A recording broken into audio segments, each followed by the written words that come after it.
بسم اللہ الرحمن الرحیم۔ السلام علیکم یا علیہ السلام مدد۔ ناظرین، آج ہم جس عظیم دن کا جشن منا رہے ہیں وہ دن ہے عید غدیر خم۔ جس دن رسول کریم صلی اللہ علیہ وسلم نے ایک عام اور ابدی پیغام امت کو دے دیا تھا۔ یہ صرف ایک تاریخی واقعہ نہیں بلکہ قیامت تک کے لیے رہنمائی کا سرچشمہ ہے۔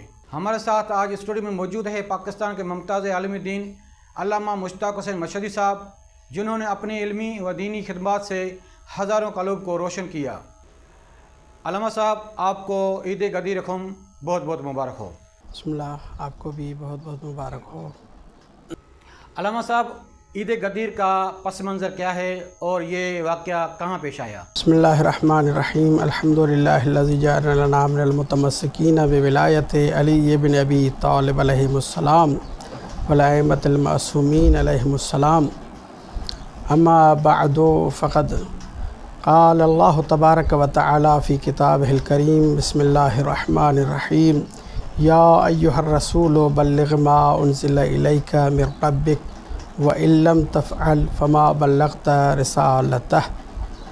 عزیزان گرامی، میں آج کے دن کی مناسبت سے عید سعید غدیر، جو عظیم عید ہے، رسول اللہ صلی اللہ علیہ وآلہ وسلم کے فرمان کے مطابق افضل اعیاد امتی یوم غدیر خم، عید غدیر بہترین عیدوں میں سے اور افضل ترین عید ہے۔ اس مناسبت سے تمام عالم اسلام، تمام امت محمدیہ کو مبارکباد پیش کر رہا ہوں۔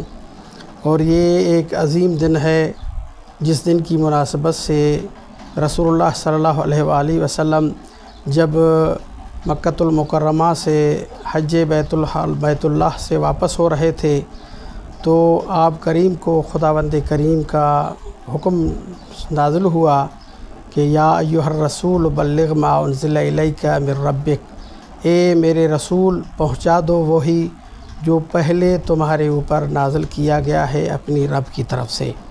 اور وہ میدان تھا غدیر کا، خم غدیر جس کو کہا جاتا ہے۔ وہ ایسی جگہ تھی جہاں پہ تقریباً جو بھی حجاج کرام تھے، جن جن ممالک کے تھے، وہ جدا ہو رہے تھے۔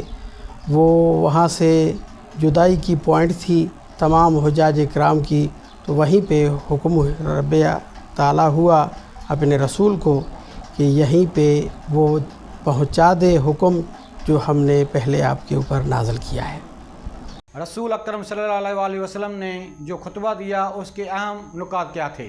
بسم اللہ الرحمن الرحیم۔ رسول اللہ صلی اللہ علیہ وآلہ وسلم نے جو میدان غدیر میں خطبہ دیا ہے، وہ تاریخ کے منظر سے جب ہم پڑھتے ہیں تاریخ میں تو وہ فقط 3 جملوں پہ نہیں ہے یا چند سطروں پہ نہیں ہے، بلکہ وہ اتنا طویل خطبہ ہے کہ رسول اللہ صلی اللہ علیہ وآلہ وسلم وہاں پہ غدیر کے میدان میں تقریباً 3.25 دن وہاں ٹھہرے ہیں اور ایک طویل خطبہ دیا ہے، جس خطبے میں سب سے پہلے قرآن کریم کی آیات کی تلاوت کی ہے۔ خود اپنے بارے میں امت سے، حاجیوں سے، جو نمازی تھے، رسول اللہ کے صحابہ کرام تھے، مرد و زن جو بھی تھے، بوڑھے جوان، سب سے پہلے اقرار لیا ہے کہ میری حیثیت آپ کی ذہن میں کیا ہے، میں کیا ہوں، آپ مجھے کیا سمجھ رہے ہیں۔ اس کے بعد جو ہے آپ صلی اللہ علیہ وآلہ وسلم نے ایک خصوصی اعلان کیا ہے اور یہ ایک طویل خطبہ ہے۔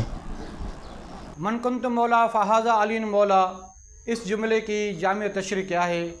مولانا صاحب کچھ تفصیل سے بتائیے۔ اس اعلان سے پہلے رسول اللہ صلی اللہ علیہ وآلہ وسلم نے اپنے جو ماننے والے تھے، صحابہ کرام تھے، امتی تھے، ان میں یہ فرمایا کہ الستُ اولا بکم، کیا میں آپ کی جانوں پہ آپ سے زیادہ حقدار نہیں ہوں؟ تو ساروں نے مل کے یہ جواب دیا ہے کہ ہاں بالکل، آپ خدا کے رسول ہیں، آپ خدا کے نبی ہیں اور آپ ہماری جانوں پہ ہم سے زیادہ حق رکھتے ہیں۔ تو اولا یعنی افضل، اور سب سے زیادہ حق رکھنے والے کو کہتے ہیں۔ ان کے بعد آپ نے فرمایا ہے وہاں پہ غدیر کے جو مجمع تھا خم غدیر میں، وہ تاریخ کے حوالے سے 1.25 لاکھ حاجیوں کا بتایا جا رہا ہے۔ شیعہ سنی سب تاریخیں لکھ رہی ہیں، 1.25 لاکھ حاجی تھے، جن میں مرد بھی تھے، عورتیں بھی تھیں، جوان بھی تھے، بوڑھے بھی تھے، بچے بھی تھے، اور آپ صلی اللہ علیہ وآلہ وسلم نے اس عظیم مجمع میں سے فقط اور فقط مولا علی بن ابی طالب علیہ السلام کو بلایا اور فرمایا یا علی ادن منی۔ رسول اللہ صلی اللہ علیہ وآلہ وسلم نے امیر المومنین علی بن ابی طالب علیہ السلام کو قریب بلا کر جو بلند پالانوں کا ممبر بنایا تھا وہاں پہ بلا کر علی علیہ السلام کے بازو کو تھام کر اور یہ خدا کے حکم سے یہ اعلان کیا، الا خبردار ہو جاؤ، آگاہ ہو جاؤ، من کنتو مولا ہو فہذا علی مولا، جس کا میں مولا ہوں، جس کا میں والی ہوں، جس کا میں سرپرست ہوں، اس کا یہ علی مولا ہے۔ اور اس سے پہلے آپ نے فرمایا اللہ مولایا، میرا مولا، میرا سرپرست، میرا والی اللہ ہے، انا مولاکم، اور میں آپ سب کا مولا ہوں۔ اس کے بعد فرمایا الا ومن کنتم مولا ہو فہذا علی مولا، تو بس سن لو جن کا میں مولا ہوں اس کے یہ علی مولا ہے۔